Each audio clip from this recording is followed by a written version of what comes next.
ভোগ লাগছে মা? ওহো, সোনাটাকে ভোগ লেগেছে। কি হয়েছে? এ বেবি,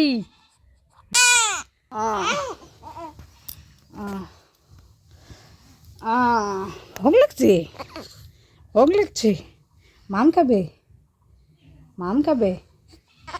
ফ্রেন্ডস, গুড মর্নিং সবাইকে। সবাই ভালো আছো?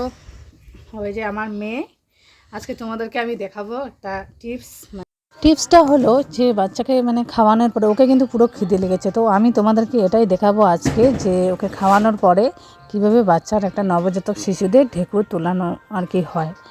তো এটা আমার ছেলের সময় এক্সপিরিয়েন্স। তো দেখতে পাচ্ছ ওকে খাওয়ানোর শেষ, তো খাওয়ানোর পরে আমি পিঠের মধ্যে এভাবে 1 2 3 4 5 6 10 বার পর্যন্ত আমি ম্যাসাজ করে দেবো পিঠের মধ্যে। তারপরে বাচ্চার ঢেকুর উঠবে। তারপরে তোমরা যদি দেখো যে এর পরেও ঢেকুর উঠছে না, তখন আমি কি করব দেখো তোমরা।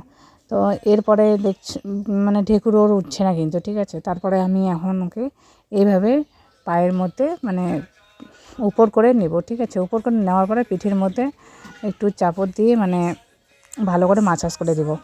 তারপরে দেখবা অবশ্যই ঢেকুর উঠবে, ঠিক আছে। আর এরপরেও যদি ঢেকুর না ওঠে তো তখন তোমরা ভাববা যে বাচ্চার পেট ভরেনি, খাওয়ানোর পর ওকে পেট ওর ভরেনি, এর জন্য ঢেকুর উঠছে না। তো তার জন্য কিন্তু পুরোপুরিভাবে ওকে পেট ভরে খাওয়াতে হবে ঢেকুর তুলতে গেলে। আর ঢেকুরটা তোলানো হয় এই কারণেই, এটা হয়তো অনেকেই জানে না যারা প্রথম আর কি মা হয়েছে। আমিও জানতাম না। আমি ছেলে হয়েছে, ছেলেকে মানুষ করেছি, এরপরে আমি জানি। কিন্তু এখন আমার এর জন্য কোনো অসুবিধা হয় না মেয়ের সময়।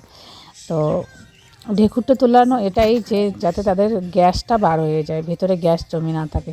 ঢেকুরটা মানে বার হলে কোনো গ্যাস ভেতরে জমে থাকে না।